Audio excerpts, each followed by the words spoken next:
This world has always been so. Life abides no reason, for none are born by their own consent.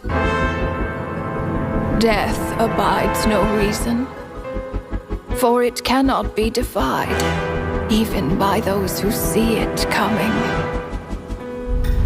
Time abides no reason, for it deprives us all equally, yet brooks not a second to be reclaimed. Space abides no reason.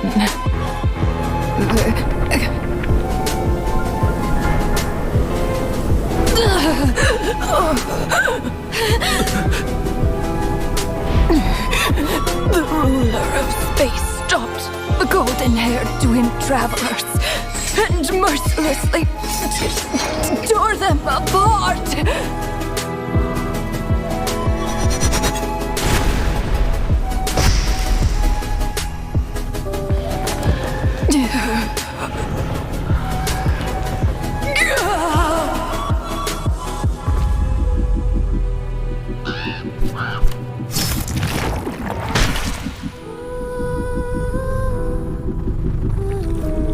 The beer... No. This looks more like Rhine-daughter's doing. Please don't litter other people's spaces with your bizarre creations. Unsurprisingly, all life here has been rendered unstable, tainted by the ruler of space. I have seen enough to know that repeating this experiment would be fruitless.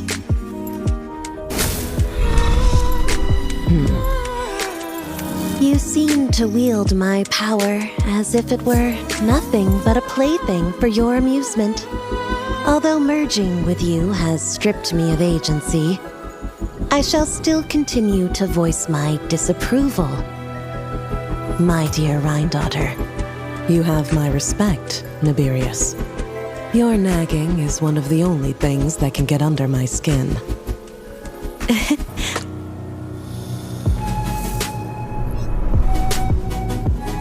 And you, Istaroth, why did you bestow history upon them? I had to find some way to pass the time, did I not? After all, it's clear that Asmodee is not here. Well, perhaps you could share your input a little earlier next time. But you're right, there's no trace of Asmodee here. Where has she gone? Anyway, it's time I put this space out of its misery.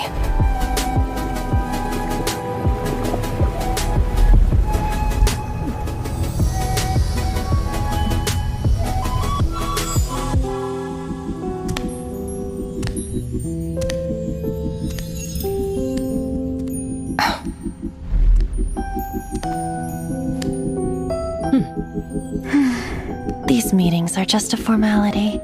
Does it really matter that only 3 of us are here? I, for one, think that we should find her. Since the Heavenly Principles cast us as shades, not one of us has ever missed a meeting. What if she just switched sides? Finding her would do more harm than good. Now there's an interesting idea. Better than being devoured. Just switched sides? You make it sound like such a trivial affair. We are shades, shadows of the Heavenly Principles. It's unthinkable. Unless she loves her new master more than her own self. Ronova, do you know that you're being watched? By whom? Whose gaze could pierce this far?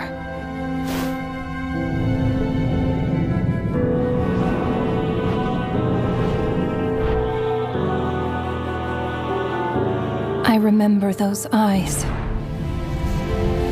It was just before I placed the curse of immortality.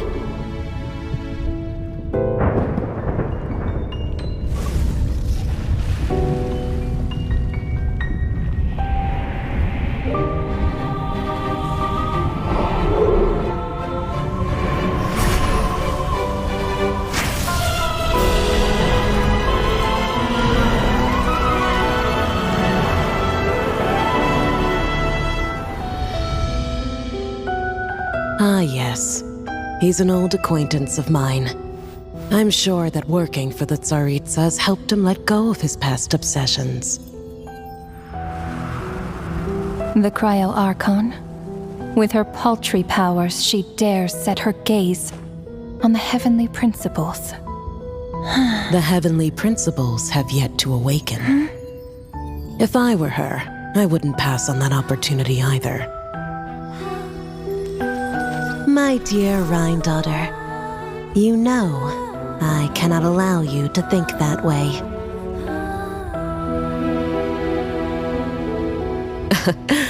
It was purely hypothetical, Nibirius. For lack of a direct order, I say it's time we intervened. Of course, to the extent permitted by the rules.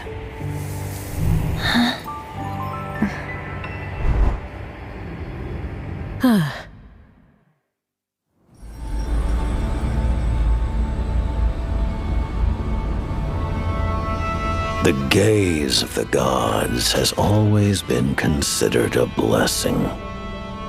Hence the origin and meaning of visions. People have always yearned for the gaze of the gods. And yet, it is said that when mortals look directly upon the gods, they invite their wrath and retribution. And what of it? Lives will be lost, a nation brought to ruins.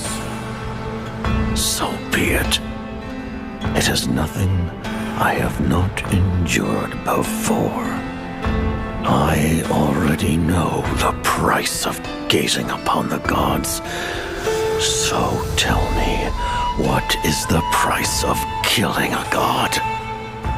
The god stays silent, as if the thought had never once crossed his mind. To all those who dare not look up to the heavens, Her Majesty the Tsaritsa says this. Behold. Even the gods have their limits.